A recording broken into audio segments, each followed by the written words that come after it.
Bonjour chers internautes, aujourd'hui nous allons vous révéler des choses incroyables. De la part du président du Ghana, il y a 48 heures le président du Ghana a été appelé par Emmanuel Macron.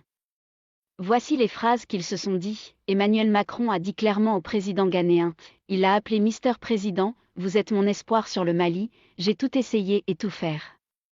Rien n'a marché. Et le président ivoirien Alassane Ouattara m'a conseillé de venir vers toi, je te propose 145 lignes de métro au Ghana. Des avions qui seront nommés Air Ghana. Et je te promets 6 milliards d'euros pour toi seul, si jamais tu arrives à déstabiliser ces 5 colonels du Mali. Ils veulent collaborer avec la Russie pour que la Russie soit plus puissant encore plus. Le savez-vous que la France a déjà acheté le président du Ghana, le président Nana Addo qui pourrait justifier sa proximité avec Macron. Il est le plus francophile de tous les présidents ghanéens, son amour pour la France amené à acquérir le statut d'observateur au sein de l'Organisation internationale de la francophonie. Il parle très bien le français. Depuis 2020, il a fait installer Air France au Ghana. Des vols directs Accra, Paris sont organisés. Total, qui était en mauvaise posture, est devenu la deuxième station de carburant depuis son élection. Aussi, Bolloré est le deuxième investisseur d'un consortium qui a fait les travaux d'extension du port de Tema pour 5 milliards de dollars entre 2017 et 2021. MPS et Bolloré vont exploiter une bonne partie de ce port pendant 30 ans pour rembourser leur investissement. En outre, depuis son arrivée au pouvoir, la marine française fait des exercices annuels dans les eaux ghanéennes. La France donne aussi des bourses à des officiers supérieurs ghanéens pour l'école de guerre. En outre, la France organisait par an 2 cours de planification, d'une durée de 2 semaines, par an au centre de maintien de la paix Kofi Annan d'Accra.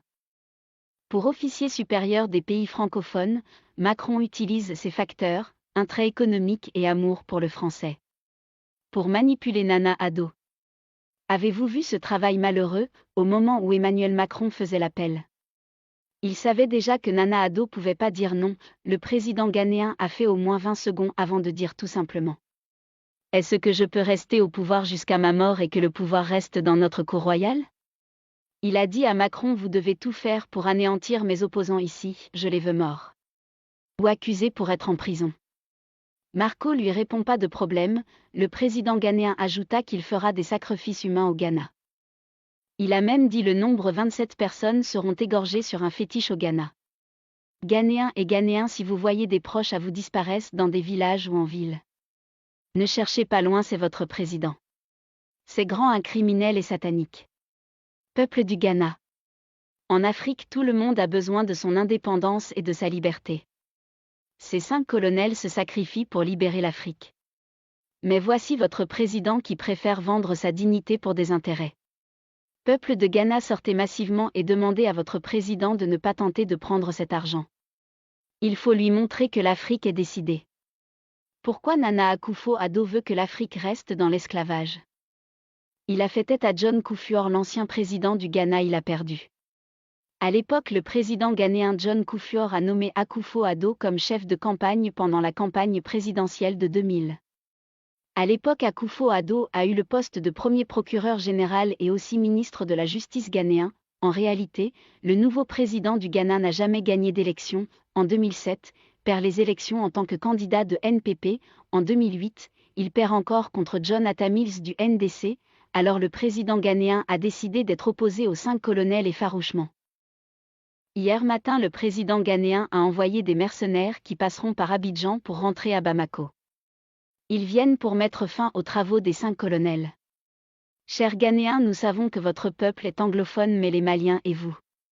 C'est le même continent et même Afrique, alors peuple du Ghana, pour la liberté de l'Afrique, demandez à votre président de suivre le chemin de la liberté. Le peuple l'a élu sur un chemin de vérité et non pour détruire un pays africain.